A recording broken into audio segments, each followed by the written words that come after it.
Everyone knows that the Detroit Lions are going all out to win a Super Bowl this year, but is it perhaps possible that even unwittingly the Lions are following a blueprint that was followed a long time ago to get to the Super Bowl and win it?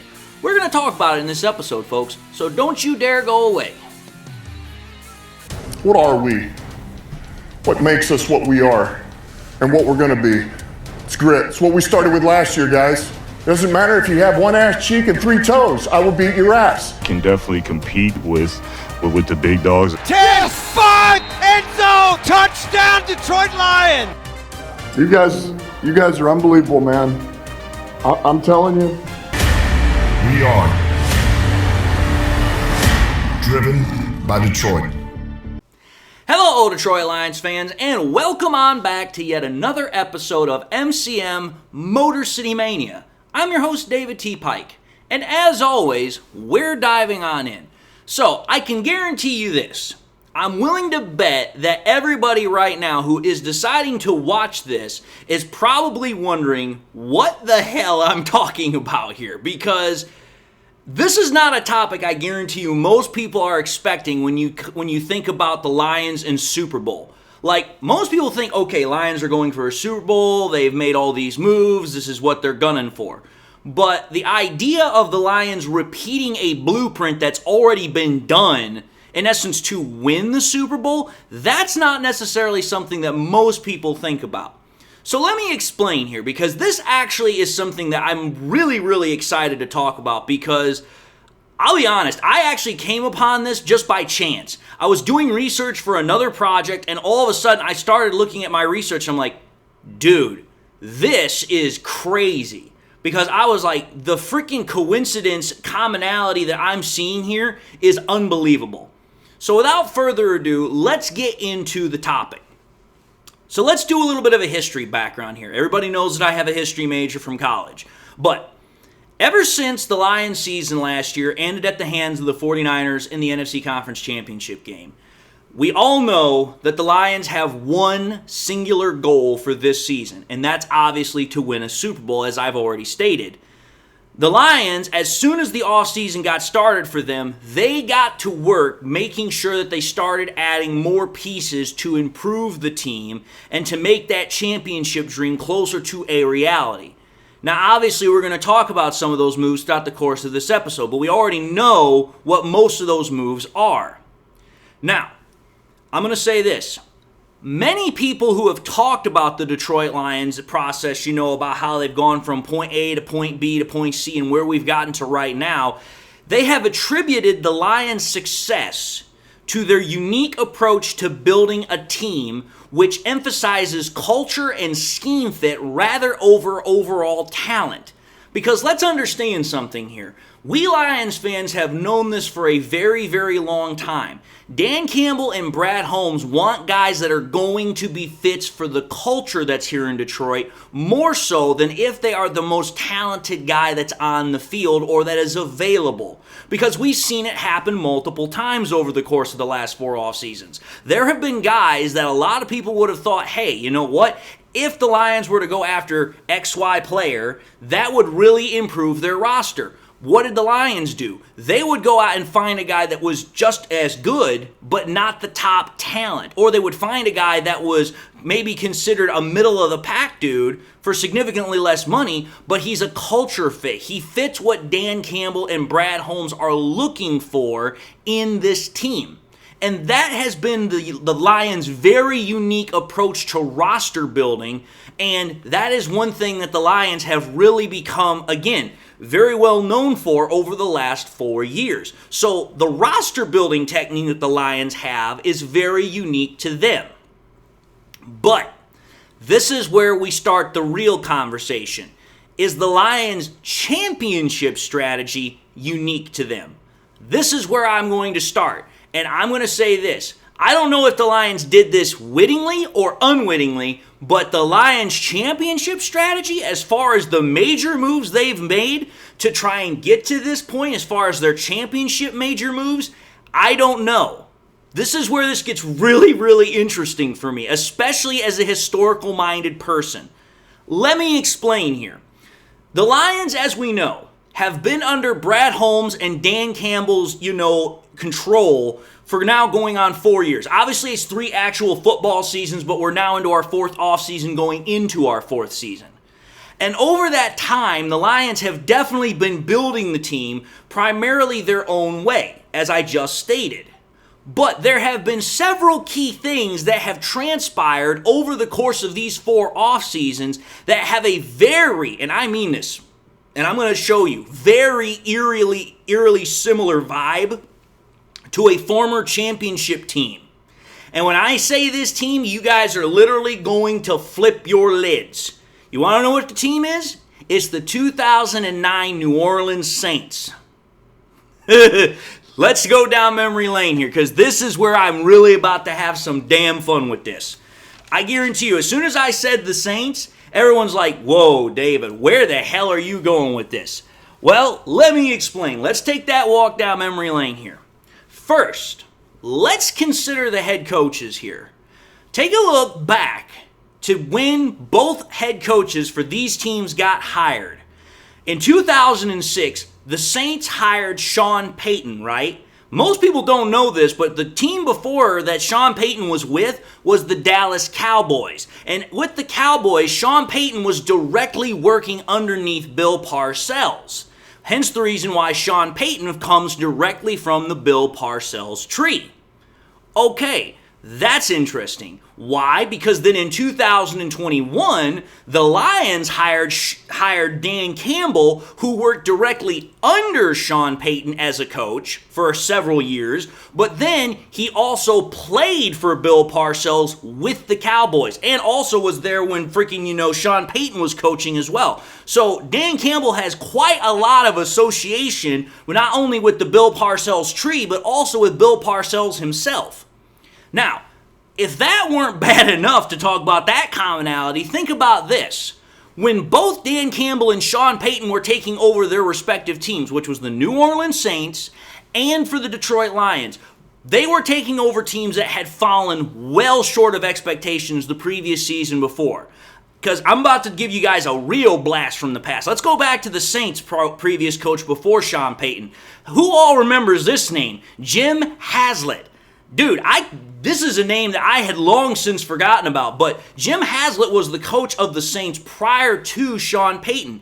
And Jim Haslett, according to what I remember from the news reports, but also based upon what I found doing some research, the Saints were considered a pretty, talented team when he was the head coach.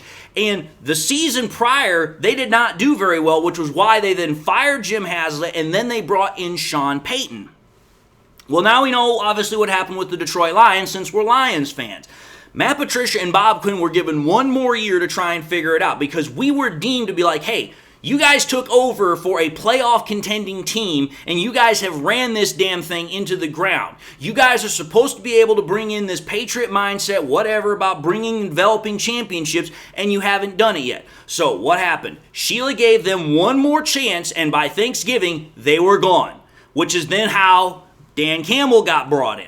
So both teams had fallen well short of their expectations to meet the season prior, and that was what brought in both of these guys who are both from the Bill Parcells tree, who both worked and played under Bill Parcells or worked under each other. That's what I'm trying to get at here. That's the first commonality. But that's not where this gravy train stops. Now we're going to get to the second commonality. Consider this part. Then there's the quarterbacks. Oh boy, here's where it gets fun. Let's take a look at this. Now, how did each quarterback for both the Saints and the Lions get to where they were at? This is interesting. Now, I'm going to put a little disclaimer out here. Despite the fact that Goff was traded from the Rams to the Lions, and that Brees was actually picked up in free agency, let's understand the true essence of what was going on here for both of these quarterbacks. When this whole thing happened for both Goff and for Brees, you go back to that period of time when they were in this kind of, transition period from one team to the next. It was almost apparently obvious nobody wanted them. Nobody wanted to touch them. Why? Well, let's think about it. When you go back to Brees, the reason why nobody really wanted to touch him is because when he was playing for the San Diego Chargers, yeah, he didn't always play for the Saints, he also played for the Chargers. What happened is he injured his shoulder. He actually had tore his rotator cuff, if I recall correctly, and a lot of people thought that his career was done. Again, you got to understand something here. Back in 2005, the medical technology was nowhere near as good as it is right now. So a torn rotator cuff was almost considered like a career-ending injury for a quarterback. But what happened is Brees got the surgery done. Apparently the doctor that performed the surgery did an absolutely spectacular job. Sean Payton thought that Drew Brees was going to be the guy that could realistically run the offense he wanted to run. And so what the Saints did is they reached out to him, they signed him, and then, as we all know, the rest is history. Well, as we know what the case was with Goff, obviously nobody else in the league really wanted to touch Goff because they had fallen into the trap. They had believed the false narrative that Sean McVay and the Rams were pushing out, that Goff was no longer a good quarterback, that Goff was just simply a byproduct of Sean McVay, and Goff was not really a good quarterback to begin with. He was just an average quarterback that was being propped up by a system. The thing that changed everything was that Brad Holmes, who had drafted or had done all the scouting work on Jared Goff, knew better, and he said, I want Jared Goff. Now, obviously, there's more to that. Obviously, Stafford wanted out of Detroit, and so obviously everything kind of fell into place from there.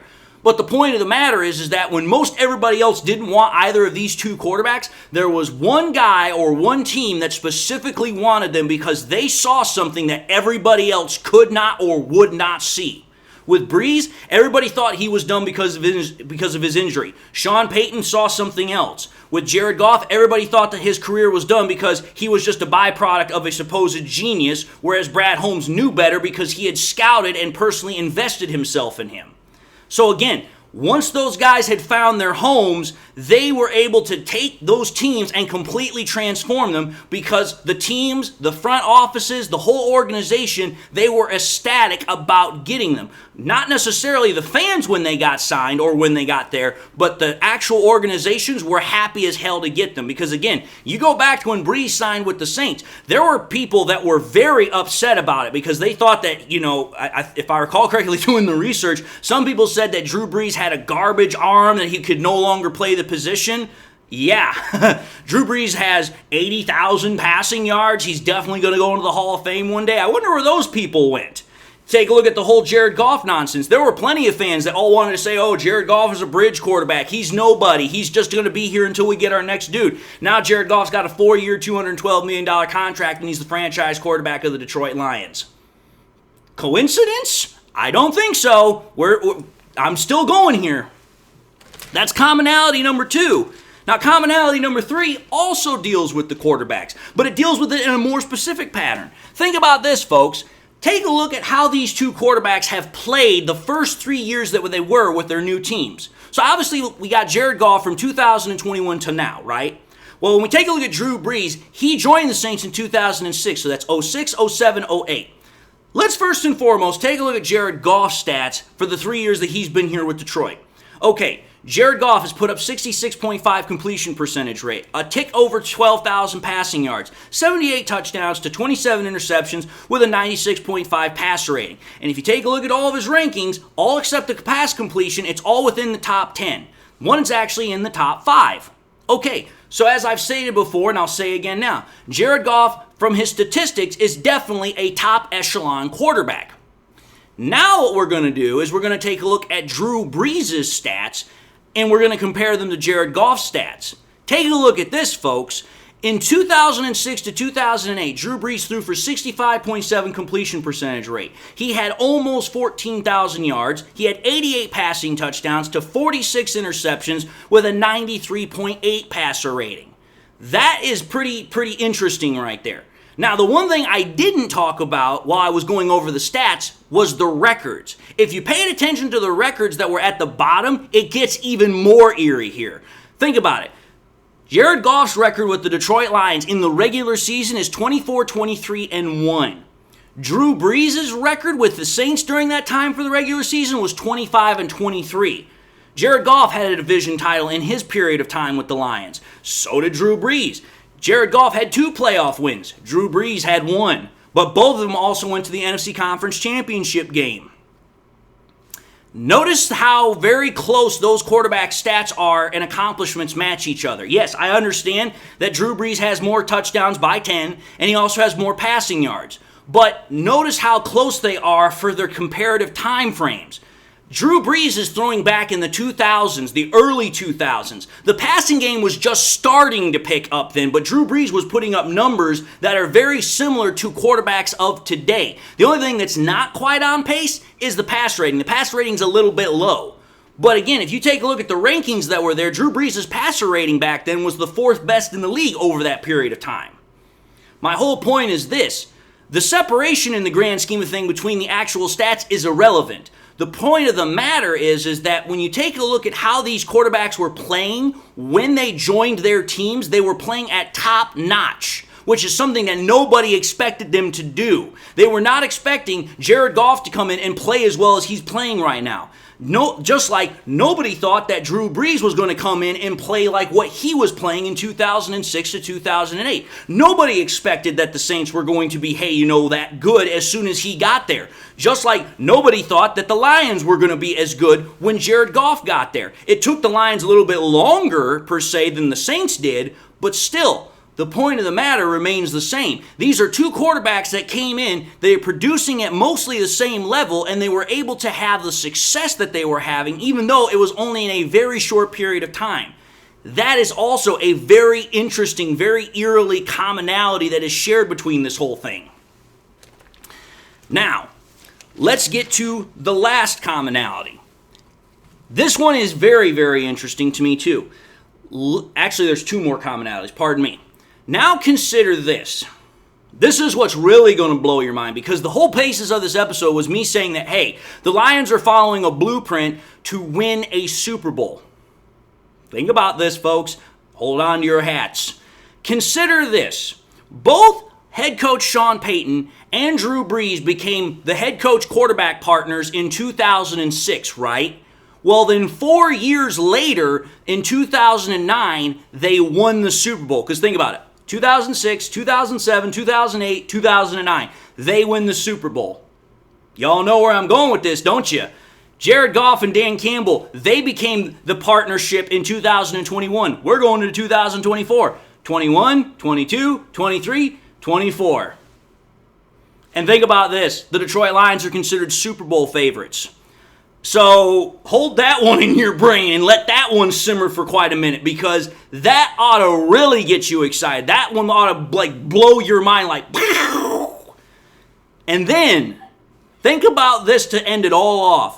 Consider the fact that in the off seasons prior to the Saints winning their Super Bowl, what did they do? They invested heavily in trying to fix their defense, because the Saints already knew they had a super high-powered offense, but their defense was considered extremely woeful in comparison. So what did the Saints do? Oh, they hired Greg Williams to be their defensive coordinator. They traded for Jonathan Vilma. They signed guys like Darian Sharper. They also drafted Malcolm Jenkins. I know Darian Sharper's history. I'm not going into that. I just know that's part of the whole story here. So again, don't think I'm trying to give him any extra credit. I'm not. I'm just putting it out there because that's what happened. Well, think about it. When the Saints made all those investments and paired it with their powerful offense, hey, they went and won the Super Bowl. What did the Lions do over the last couple of years? Oh, that's right. We've only drafted Jack Campbell. We've already drafted Brian Branch. We drafted Terry and Arnold. We drafted Enos Rakestraw. We got a brand new defensive line coach, which is absolutely making our defensive line even more high powerful than what it was prior to in Terrell Williams. And that's not to mention all the other guys prior to those guys getting there in the last 2 years, such as Hutch, McNeil, blah, blah, blah, blah, blah.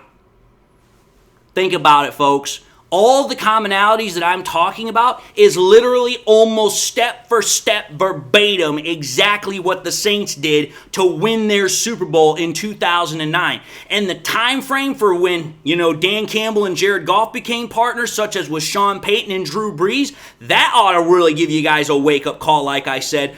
But then also, how Brees and Goff got to their respective teams, how they've performed for said respective teams. Dude, you take all this information together and it is just like, holy cow. Like, when I saw all this information come together and I started putting pen to paper and really, putting it whole in my head, I was like, dude, this is crazy. Like, just the sheer amount of coincidence. Again, I'm not a guy that believes in coincidence all that much. But this, I'm just like, dude, could this possibly just be history repeating itself, like kind of like a deja vu moment? Because this is like echoes from the past coming towards the present time. But you guys do with this information what you will. As soon as I saw it and as soon as I put it all together, I was just like, mind blown. Just absolutely wow factor. But anyway, I'm going to end the episode here, and I hope you guys enjoyed it, so I'm going to say thank you all for watching in another episode of MCM Motor City Mania. If you like what you saw, by all means, I highly encourage y'all to watch the next episode. Also encourage y'all to please make sure you watch previous content as well. I hope you all subscribe. It really helps me out, and I'm thankful for every subscription I can get my hands on. But I also want to encourage y'all please to do this. If you subscribed in the past and you forgot to do so at the time, or you just subscribed and you not had a chance to do so, make sure you hit that bell notification icon as well, so that way you guys never miss any more content that I push out. I also want to encourage y'all please to share this content with your Lions friends and family members. Share it here on YouTube, share it on Twitter, share it on Facebook, share it anywhere and everywhere you can with everybody and anybody that you can. The more we can share it, the greater the channel grows, the greater the channel has a spread and reach, and the more people we can bring in. And with that being said to everybody, I hope y'all are having a great day. I hope y'all got something in your life that makes you happy, makes you smile. God bless. I hope y'all enjoyed the content, and until the next time we meet, I'll see you all in the next episode.